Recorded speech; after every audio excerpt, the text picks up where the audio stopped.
A term Nepalese people have started abhorring these days: Constituent Assembly and the context constitution drafting.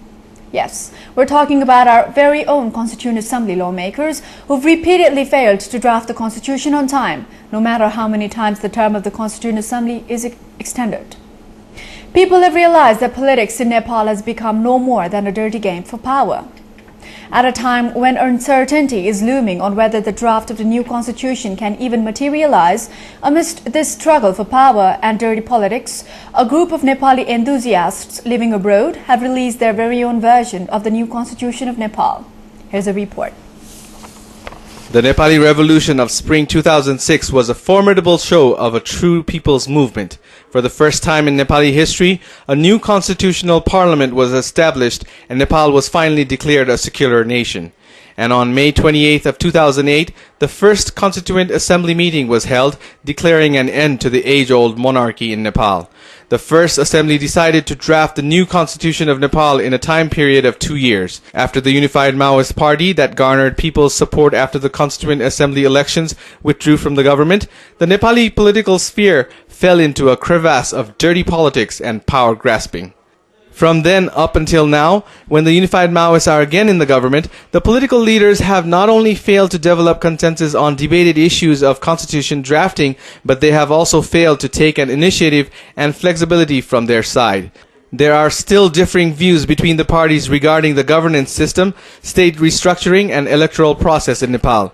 There has been no intense discussion between the major leaders on these issues, and in fact, we can conclude that there have been no discussions at all between the parties regarding anything but power division. At a time when our so-called elected leaders have not even managed to present us with the first draft of the Constitution, 10 Nepali students who are currently studying in the US emailed us with their own version of the new Constitution of Nepal. Ramesh Koirala, Janak Gaire, Swapnil Baral, Yogesh Koirala, Madhav Neopane, Santosh Adhikari, Dilli Raj Paudel, and Lakshman Puri developed their own draft of the Constitution by taking lessons from the constitutions of 9 different countries. The draft of the Constitution is based on Nepali Constitution of 1947, 1950, 1990, and the Constitution of Japan, France, Iran, India, China, the US, Turkey, and Brazil. These students have named this draft Constitution of Nepal.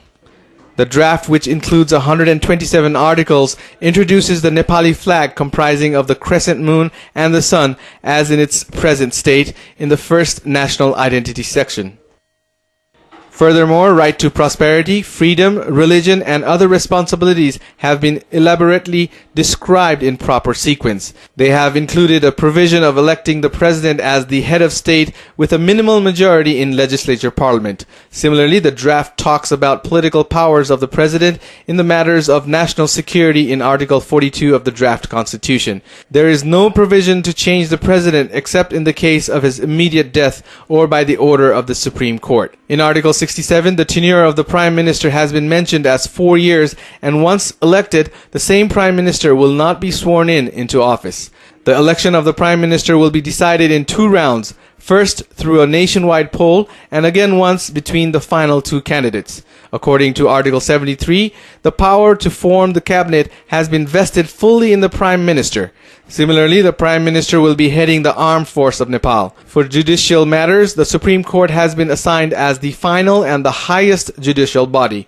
Likewise, the draft also includes a provision to initiate an emergency law based on proposal of the Prime Minister and the approval of the cabinet. And now, international updates. Documents found in Tripoli detail close ties between the CIA and Libya's intelligence service and suggest the United States sent terrorism suspects for questioning in Libya. According to documents discovered at the office of Colonel Gaddafi's former spy chief, Musa Kusa, US and UK spy agencies built close ties with their Libyan counterparts during the war on terror. The papers also suggest the CIA